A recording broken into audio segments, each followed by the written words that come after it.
I ride a scooter to work and home every day.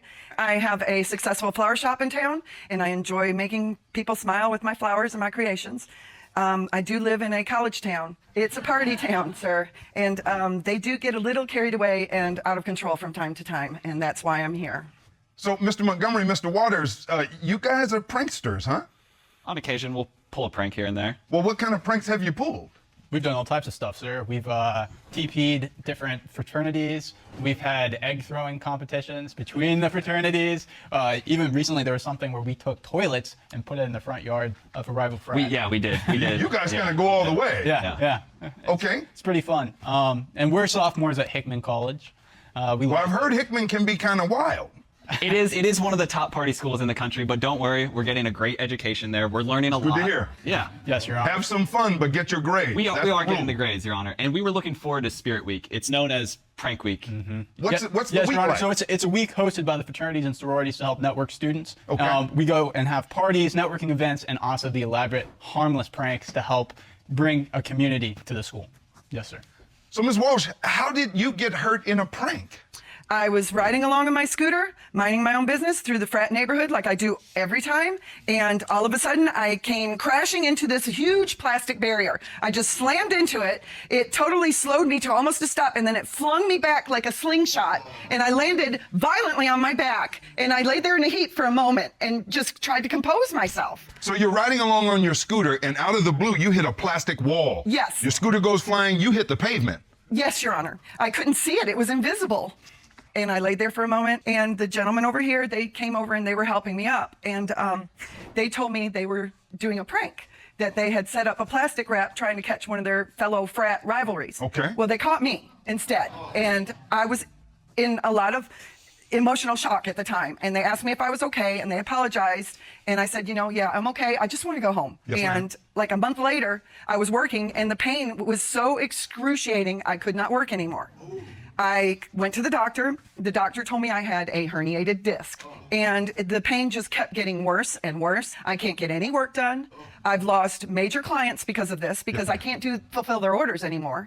And so this is actually destroying my business. Yes, ma'am. I'm in fear that I'm going to lose my shop completely, and it's taken an emotional toll on my life, and ma'am. it's all their fault. This is all their fault, Your Honor. Mr. Montgomery, Mr. Waters, y'all talk to me. What's this plastic wrap deal? It involves a clear plastic wrap that we take and we wrap around a doorway or a 2 walkway. Okay, this is out in the public. Where did you wrap the plastic wrap? Yes, sir. So typically it's done at night because it's a clear plastic, but you can still see it.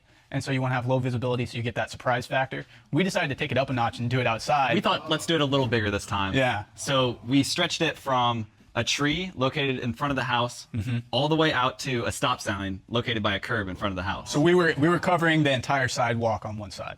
So you all wanted somebody to walk into this plastic, not seeing it, and then ha ha ha, Yes, sir. and everybody laughs about it. Usually it's funny.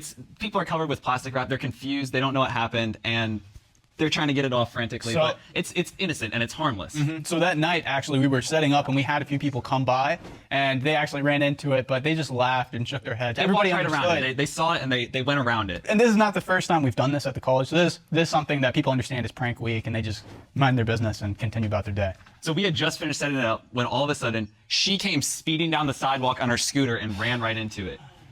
So we ran over to help her to see if she was okay, and she got up and she was absolutely fine. We talked to her for a little bit. Yeah. We did talk to her. So she gets knocked off the scooter and she's fine. She was a little flustered, but she spoke with us. She was calm. Once we explained to her what had happened, she didn't seem like she was in pain. She didn't say that she was in pain or anything. Submitted to this court an exhibit. Yes, Your I Honor. want you to cross over to the monitor and show me how this happened. Take your time.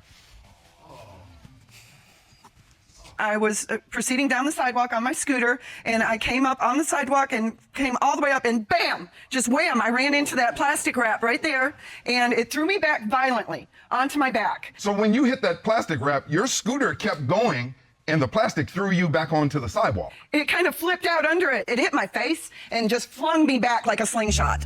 I don't think I agree or believe that, only because, like, plastic wrap and saran wrap, like, I've seen these pranks before, you go right through it. And they even testified that people would walk through it and blah, blah, blah, that is what it is. I don't think that she got flung back like a slingshot.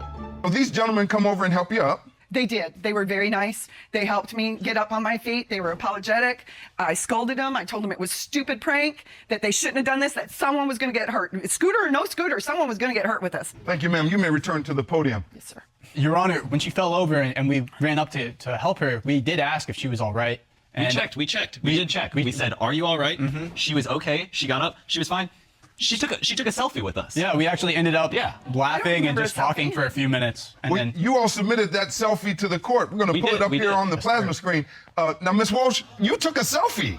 I mean, how bad could this have been if you took a selfie? I don't. She was fine. That's you, She was right? fine. That's her. I was in shock. I don't remember that. We got to live with what we do. That's you on the selfie, right? Yes. You don't look hurt there to me. So you take the selfie, you get back on your scooter, and you go on your way. Yes, sir. Somebody being knocked off a scooter, I imagine people get hurt when you've done this before, right? No, Your Honor, we've actually had no incidents of injury, complaints from the student body or the neighbors, the locals in the area. So you submitted a video of some of your prior pranks. Of this specific prank that we've done in years past. Okay, let's take a peek at it. But this is inside, right? Yes, sir. That's not fun. Okay, that's the way that's supposed to happen. Yes, sir. So it causes an innocent prank. It's Quite a harmless. surprise, but it doesn't hurt. When did you realize that you were hurt?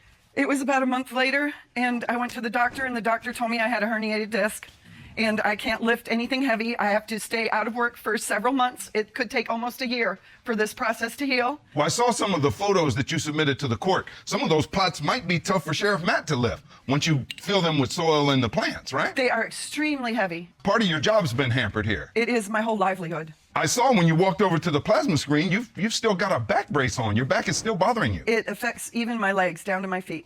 You've submitted to this court, it looks like 2 decks of cards of medical expenses. You're asking this court to award you just for past $50,000. Yes, Your Honor. You've been through a lot. I see you're asking for $25,000 for future medical expenses, so your journey's not over. Yes, Your Honor. Okay, the thing is, she said it was a month later. Do you think that she could have hurt herself in a different way? She doesn't seem very healthy, to be honest. And the thing is like, do you think that she could have hurt herself in another way other than this scooter incident? I don't know. Guys, do you see that the prank has gone wrong? Your Honor, I'm sorry, but does it not sound a little fishy? She didn't feel the pain for a month? That seems a little strange to me.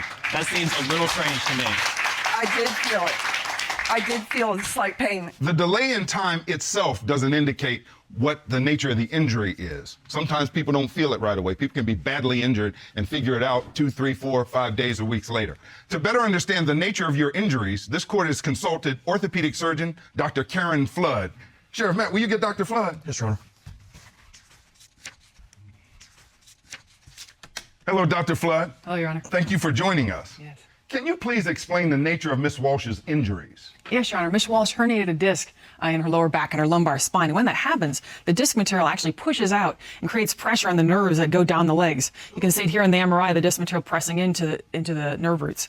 When that happens, that can lead to some excruciating pain going down those nerves. It can also give you some numbness and tingling, potentially some weakness in your lower extremities. Well, how do you repair it, doctor? Well, if it doesn't resolve on its own, you actually wind up doing surgery. And I have brought a video with me to show that, to explain things a little bit more. So again, here's the disc material pressing out onto those nerves. You can see the angry disc. There's also a little bit of arthritis here in the back that can also create some pressure. So to fix that, we're going to clean out everything that's creating pressure on the nerves. We're going to take out a little bit of bone, and then we're going to restabilize the spine, because once you remove the bone, the spine is no longer stable. We'll do that by putting screws in at each level, some little cages in between the levels in order to maintain the spacing, connect it all with rods, and then put in some bone graft. Well, what's the recovery like, Doc? If you're talking about really heavy lifting like big flower pots, that could be a good 9 to 12 months before even trying to do that. Thank you, doctor. We appreciate you. You're a relief. Thank you. That seems a little excessive just for like a small fall, but I don't know how fast she was going. What do you guys think? Mr. Montgomery, Mr. Waters, whether it's your fault or not, your prank changed someone's life. Do you see that? Your Honor, we see that she's hurt, and we're sorry for that. But This is not our fault. This is not our fault. Why is this not your fault? She was riding on the sidewalk. It's public property. This prank was not designed for people riding scooters. It was made for walkers and joggers. Your Honor, there's actually a city ordinance saying that there should be no vehicles. I almost got hit by a car. That's from the city. right. Do From the not city. ride on the sidewalk. We're going to have order in this court. Y'all can't talk at the same time. Yes, sir. Now, this is the city of Hickman rules. Do not ride on the sidewalk, ride only where bikes are allowed or in the bike lanes. Pay attention to where you're going. Ms. Walsh, you knew what the rules were, right? Your Honor, I almost got hit by a car. It cut me off and making a quick turn to the right, and it scared me. So I felt it was safer. I was almost home. It was only a couple blocks on the sidewalk that I had to go, and that was it. Even the animation that you submitted to this court shows you on the sidewalk where you should not have been. Yes, Your Honor. I had no other choice. Folks, I think I've heard what I need to hear. I'm ready to render my decision. Okay, so it looks like the verdict is in. What do you guys think is going to happen? Do you think that he's going to judge in... Okay, so the verdict is in. What do you guys think is going to happen? Do you think he's going to judge in favor of the plaintiff or the defendants? I think he's probably going to judge in favor of the defendants in this one. Let's find out. Personal injury case, the plaintiff has the burden of proving three things. You got to prove that the defendants were wrong. That's the first thing. The second thing you have to prove is that their wrong caused your harm. There's no issue about whether you were harmed and that it was severe and permanent. You've also put up evidence that these defendants put plastic across the sidewalk. You had no way of seeing it. You're on your way home, and the reason you're even on the sidewalk is because the cars made you a little bit uncomfortable. So you got on the sidewalk on a route you usually take, and you hit this plastic and were badly injured. You believe it's their fault and they ought to pay for it. Gentlemen, you all have put up evidence that this was a prank that was supposed to be funny. You did not anticipate that someone would be on a scooter on that sidewalk and run into the plastic. You believe that Miss Walsh was in the wrong place at the right time, but it's her fault because she was somewhere she shouldn't have been. Well, the legal principles that are illuminated by this evidence are as follows. First, the fact that you were trying to be funny does not impact my decision. Intent is not at issue here. Second, when you do a prank, it's a voluntary undertaking, and the law requires that you do it without negligence. Here, the evidence is that you all put up plastic for someone to walk into, and they're not going to see it, and the law holds you responsible if that is not safe. Finally, this case raises the issue of equal responsibility, where the plaintiff is responsible and the defendants are responsible, and it's equal. The plaintiff loses at 50%. I find that you have proven equal responsibility, but not on the plaintiff. You gentlemen are equally responsible because both of you participated in setting up this prank. As a result, the law holds you responsible for the result. So, I find in favor of the plaintiff and against the defendants. I'm going to award you everything you've asked for, Ms. Walsh. I'm awarding you $50,000 for your past medical expenses, $25,000 for your future medical expenses, and $225,000 for pain and suffering, for a total award of $300,000 against the defendants. And you gentlemen each have to pay half of that, $150,000 and $150,000. That's my final verdict, and this matter is adjourned. I do not agree with that at all. Because the thing is there is actual rules stating that she's not allowed to be riding the scooter on the sidewalk. You have to watch where you're going, and she broke all those rules. She shouldn't have even been there. Was he even listening to the case? What do you guys think about the judgment? Do you think it was too much, too little, or just right? I would love to know your thoughts, because this is wild. Let me know. Love ya.